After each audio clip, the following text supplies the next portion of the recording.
Hi friends, എൻ്റെ പുതിയൊരു വീഡിയോയിലേക്ക് സ്വാഗതം. ഇന്നത്തെ വീഡിയോ ആഞ്ഞിലിച്ചക്കയെക്കുറിച്ചാണ്. ആഞ്ഞിലിച്ചക്ക കണ്ടല്ലോ, ഞങ്ങളൊരു ആഞ്ഞിലിയുടെ ചെറിയൊരു കമ്പിനകത്തുള്ള ചക്ക ചായച്ച് പിടിച്ചിരിക്കുകയാണ്. അപ്പോൾ അത് എന്നെ കൂടെ സഹായിക്കാൻ എൻ്റെ വല്യച്ഛൻ്റെ മകൾ രതിയും കൂടെ ഉണ്ട്. അപ്പോൾ രതി തോട്ടിക്കമ്പ് ഇങ്ങനെ ചായച്ച് തന്നു. ഞാനതിൽ പിടിച്ചു.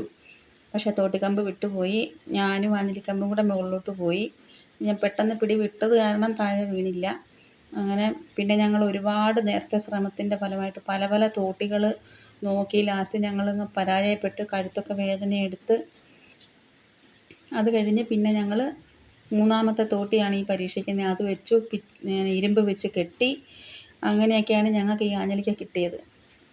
പണ്ടൊക്കെ നമ്മൾ ഒരു ചീനിക്കമ്പ് വെച്ച് ഏച്ച് കെട്ടിയായാലും എങ്ങനെയെങ്കിലുമൊക്കെ പിച്ചിക്കൊണ്ടിരുന്ന സാധനമാണ്. ഇപ്പം നമുക്കത് പരിചയമില്ല. അപ്പോൾ ഇന്ന് രാവിലത്തെ ജോലി ഉച്ചവരെയുള്ള ജോലിയായിരുന്നു ഈ ആഞ്ഞിലിക്ക വെച്ചൊക്കെ. അങ്ങനെ കുറേ ആഞ്ഞിലിക്ക ഞങ്ങൾക്ക് കിട്ടി. എല്ലാവരും ഇഷ്ടം പോലെ കഴിച്ചു. പിന്നെ അത് കഴിഞ്ഞിട്ട് ഞാനത് വീട്ടിൽ കൊണ്ടുവന്നിട്ട് ഞാനൊരു വീഡിയോ ഒക്കെ സെറ്റ് ചെയ്ത് വെച്ചു. കുറച്ച് കഴിഞ്ഞ് നോക്കിയപ്പോഴാണ് ആ വീഡിയോ കാണുന്നില്ല. അപ്പം അതിൽ എൻ്റെ ഫോണിലുള്ള കുറേ ഫയൽസ് ഞാൻ ഡിലീറ്റ് ചെയ്ത് കളഞ്ഞിരുന്നു. ആ കൂട്ടത്തിൽ ഞാൻ ഇന്ന് ചെയ്തിട്ട വീഡിയോയും കൂടെ അങ്ങ് പോയി. പിന്നെ ഞാൻ രണ്ടാമത് രതിയുടെ അടുത്ത് പറഞ്ഞിട്ട് വൈകുന്നേരം നമുക്ക് കുറച്ച് ആഞ്ഞിലിക്കയും കൂടെ പിച്ചണേന്ന് പറഞ്ഞിട്ട് ഞാനും അവളും കൂടെ പോയി പിച്ചാൻ പോയത്. ആ പിച്ചിക്കൊണ്ട് വന്നെയാണ് ഇപ്പോഴത്തെ ഈ വീഡിയോ ഇടുന്നത്. അപ്പോൾ വൈകുന്നേരമായി, ഭയങ്കരമായിട്ട് മഴക്കോളാണ്. അപ്പോൾ അതുകൊണ്ട് എന്നെ വഴക്കൊക്കെ പറഞ്ഞിട്ടാണ് പിച്ചാൻ വന്നത്. എന്നിട്ടും പാവം പിച്ച് തന്നു. അങ്ങനെ ആഞ്ഞിലിക്ക കൊണ്ടുവന്നു. ഇത് ഞാൻ പൊളിച്ച് കാണിക്കുകയാണേ. ആഞ്ഞിലിക്കയുടെ പോളയൊക്കെ ആണെങ്കിൽ താഴെ വീണത് മൊത്തം ഞങ്ങൾ ചള്ളിപ്പോയായിരുന്നു. അത് വെപ്രാളത്തിന് പിച്ച് കിട്ടതാണ്. ഇന്ന് ഒരു സമാധാനം ഇല്ലായിരുന്നു. രാവിലെ ആണെങ്കിൽ നല്ല സമാധാനത്തിൽ കാര്യമായിട്ടൊക്കെ പിച്ചിയതാണ്. നല്ല ആഞ്ഞിലിക്കയും കിട്ടിയതാണ്. പിന്നെ 4 ആഞ്ഞിലിക്ക തിന്നെന്നുള്ള ഒരു സമാധാനമുണ്ട്. ഇത് നല്ല ടേസ്റ്റാണ് ഈ ആഞ്ഞിലിക്ക. പക്ഷേ വെപ്രാളത്തിലായിപ്പോയി പിച്ചിയതൊക്കെ. എല്ലാം താഴെ വീണ് മൊത്തം ചള്ളിപ്പോയി. കുറേയൊന്നും എടുക്കാൻ പറ്റിയില്ല.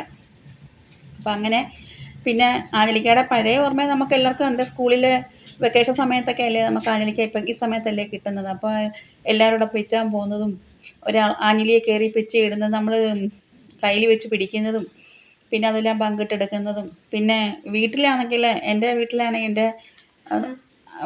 തൊട്ടടുത്ത വീട്ടിലെ ഞങ്ങളുടെ ബന്ധുവാണ്. അവിടുത്തെ അമ്മൂമ്മ ആഞ്ഞിലിക്ക ഈ പച്ച ചെത്തിയിട്ട് പുഴുങ്ങി തരുമായിരുന്നു. ആ അമ്മൂമ്മയ്ക്ക് അറിയാൻ മേലാത്ത ജോലിയൊന്നുമില്ല. എന്തെല്ലാം ഞങ്ങൾ കൊച്ചുനാളിലെ ഞങ്ങൾ കുറേ ഇങ്ങനെ അമ്മൂമ്മയുടെ കയ്യിൽ നിന്നാണ് കുറേ കാര്യങ്ങൾ ഈ ഭസ്മം ചുട്ടെടുക്കാനും ഒക്കെ പഠിച്ചിട്ടുള്ളത്. അങ്ങനെ ആഞ്ഞിലിക്ക പുഴുങ്ങിത്തരും. പിന്നെ ഞങ്ങൾ ആഞ്ഞിലിക്ക കുരു വറുത്ത് തരും. ചീനിയുടെ നൂറ് ഉണക്കിപ്പൊടിച്ച് ഉപ്പുമാവ് പോലെ ആക്കിത്തരും. അങ്ങനെ ആകുമ്പോൾ എന്തെല്ലാം ഉണ്ടാക്കി തന്നിട്ടുണ്ട്. കുഞ്ഞുനാളിൽ ഞങ്ങൾക്ക് അതെല്ലാം കഴിക്കാൻ ഭാഗ്യമുണ്ട്. ഞാൻ പറയുമ്പം എൻ്റെ മക്കൾക്ക് ഇതൊന്നും കിട്ടിയിട്ടില്ലല്ലോ. അപ്പോൾ ഇന്നത്തെ വീഡിയോ ഇത്രയേ ഉള്ളൂ. എൻ്റെ വീഡിയോ ഇഷ്ടപ്പെട്ടാൽ ലൈക്ക് ചെയ്യുക.